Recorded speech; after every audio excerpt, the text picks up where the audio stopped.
지역의 이슈를 살펴보는 헬로 이슈 토크입니다. 지난해 전남 지역 귀농 기여인은 2013년보다 증가한 것으로 나타났습니다. 귀농 기여에 비해 낮은 비율이지만 귀촌인도 증가세를 보였는데요. 특히 귀농 기여인 수 증가가 전남 지역 경제 활성화 등 지역에 어떤 영향을 미칠지 이야기 나눠보겠습니다. 초당대학교 경영학과 김판진 교수와 함께합니다. 교수님 안녕하십니까? 네, 안녕하십니까? 네, 교수님, 우리 전남은 22개 시군 가운데 16곳이 인구 감소 지역으로 지정이 됐잖아요. 절반 이상이 인구 감소 지역이기 때문에 관련해서 좀 실질적인 대책을 마련하는 게 좀 중요해 보이는데 이 대책 가운데 하나로 귀농 기여 정책이 언급이 되고 있거든요. 이 귀농 기여가 지역 경제에 어떤 영향을 미치는지 말씀해 주시죠. 예, 최근 한국은행 광주전남본부 발표에 의하면 그 보고서인데요. 보고서 그 토픽이 전남 지역 귀농 기촌 현황 및 시사점이라는 보고서입니다. 이 보고서에 따르면은 최근 10년 동안 우리 전남을 빠져나간 순유출 인구가 지속적으로 감소하고 있다는 겁니다. 네. 우리 시청자 여러분들께서는 뭐 상당히 의아해하실 거예요. 아니 우리 지역의 인구 소멸이라는 얘기가 나오고 있고 또 인구 감소가 사회적인 문제로 대두가 되고 있는 상황에서 인구가 감소율이 지속적으로 낮아지고 있다 생각하실 텐데요. 한국은행 보고서에 의하면은 2000년도부터 2010년까지 우리 전남 지역을 빠져나간 순유출 인구가 연평균 25,140명이고요. 네. 귀농 기여 정책이 본격적으로 시작된 2011년부터 지난해까지 2021년까지 우리 전남을 빠져나간 순유출 인구는 4,232명인 것으로 나타났습니다. 그러니까 10년 전에 비해서 최근 10년이 약 한 5.9배, 6배 정도 낮은 것으로 나와 있는데요. 네. 쉽게 말씀을 드리자면은 우리 전남의 인구는 감소하고 있는 것은 사실입니다. 그렇지만 과거에 비해서 순유출 인구 감소 속도가 상당히 낮아지고 있다는 거죠. 이 보고서에 의하면은. 네.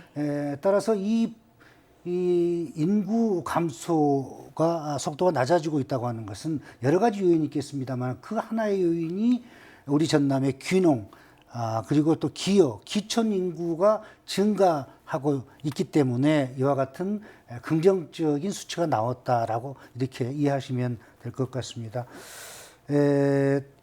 잘 아시겠습니다만은 우리 이 전남 같은 경우 도내 22개 시군 지자체 가운데서 16개 지자체가 인구 소멸 위기 지역인 것으로 나타났습니다. 그 중에서 네.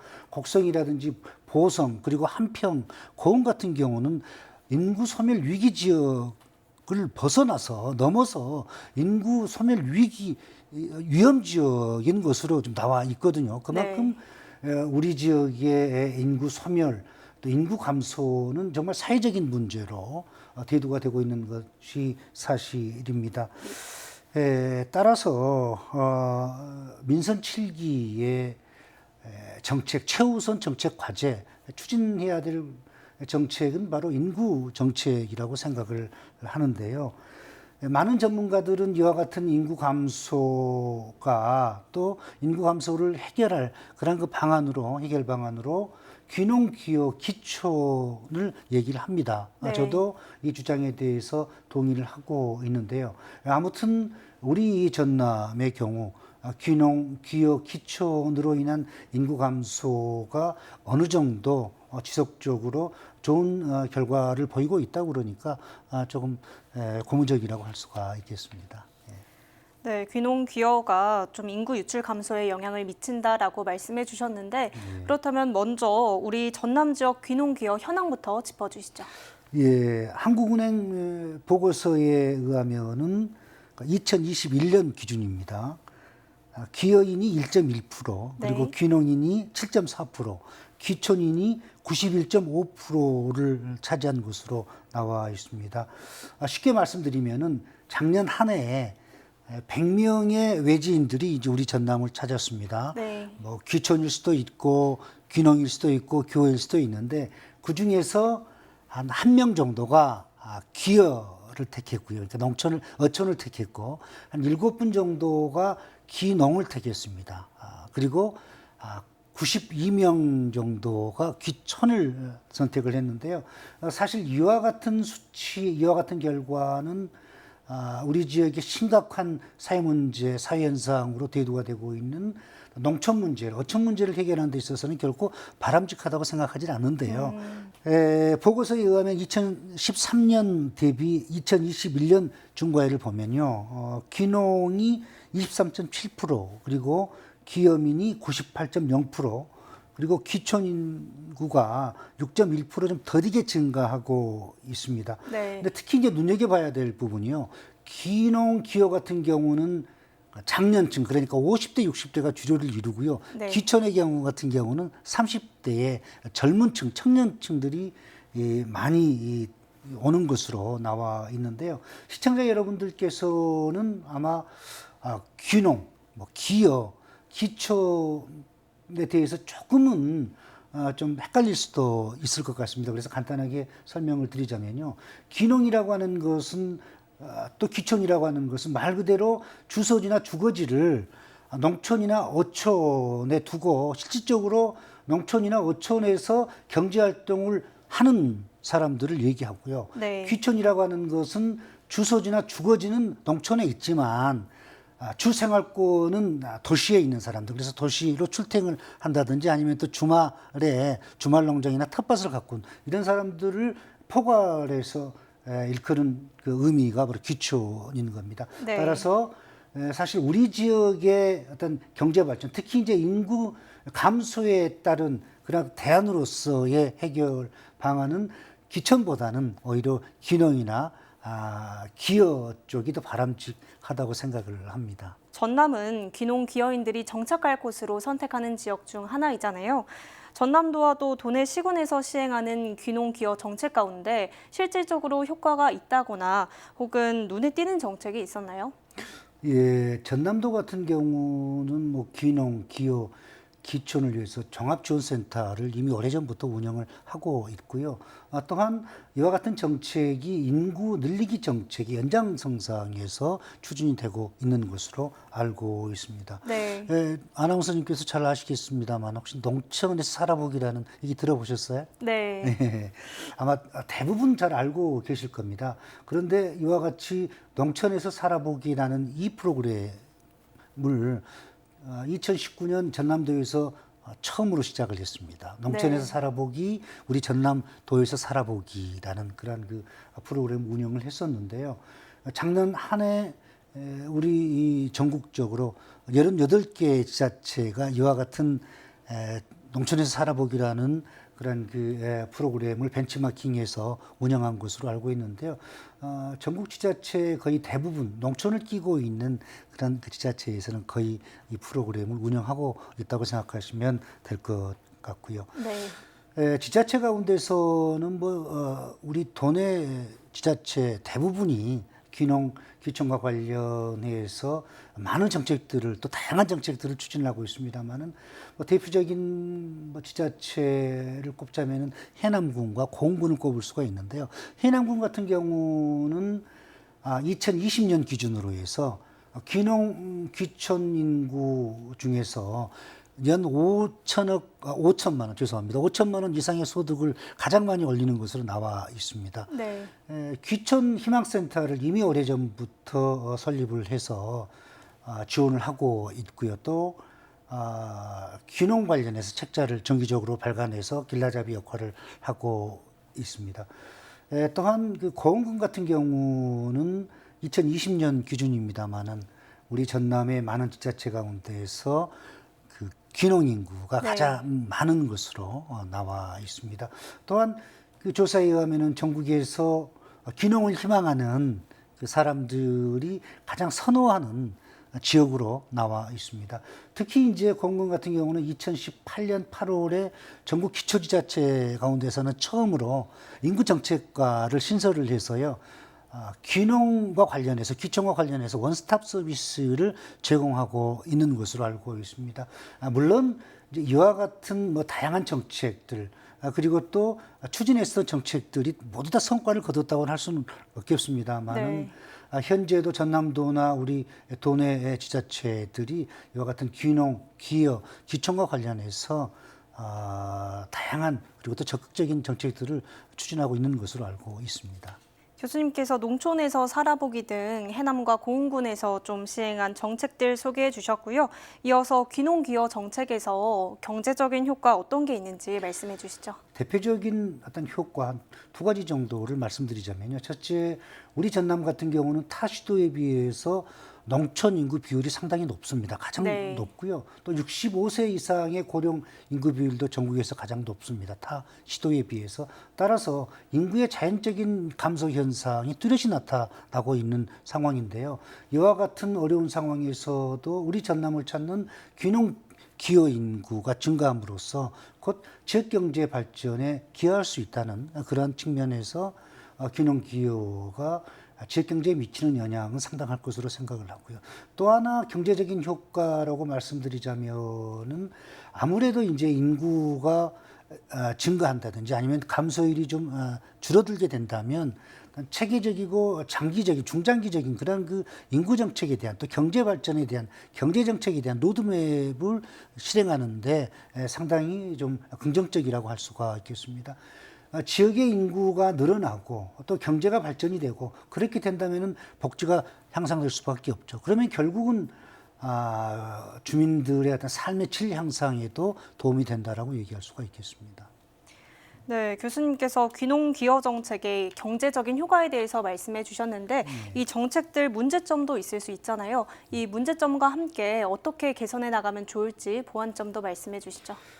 귀농 기여와 관련해서 우리 주위를 살펴보면 성공한 그런 그 사례보다는 실패한 사례가 어떻게 보면 더 많을 수도 있습니다. 언론을 통해서나 아니면 직접적으로 이렇게 주위 사람들을 통해서 우리가 들을 수가 있는데요. 사실 정말 꿈을 안고 지금까지 모아뒀던 모든 어떤 경제적인 그런 부분 또 아파트를 팔고 대출을 받아서 이제 귀농을 하지 않습니까? 네. 그런데 성공하지 못하고 실패를 해서 신용불량자가 돼서 지역을 떠난다든지 아니면은 어떤 그 극단적인 그런 그 삶을 선택하는 경우가 정말 많거든요. 네.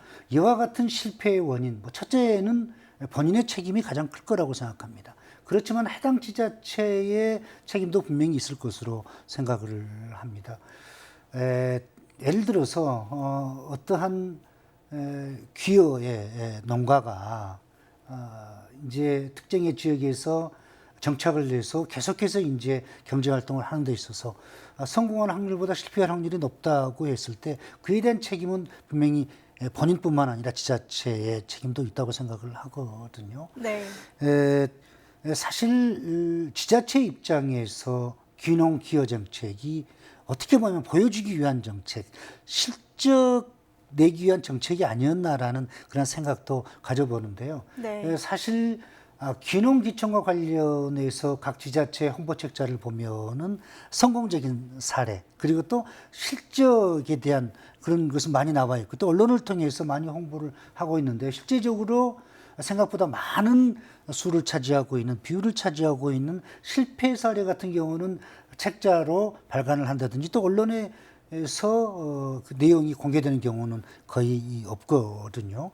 사실 지금까지 귀농귀촌과 관련해서 수많은 지자체에서 엄청난 그런 그 정책들을 많이 제시를 했었는데요. 현재의 농촌은 어떻습니까?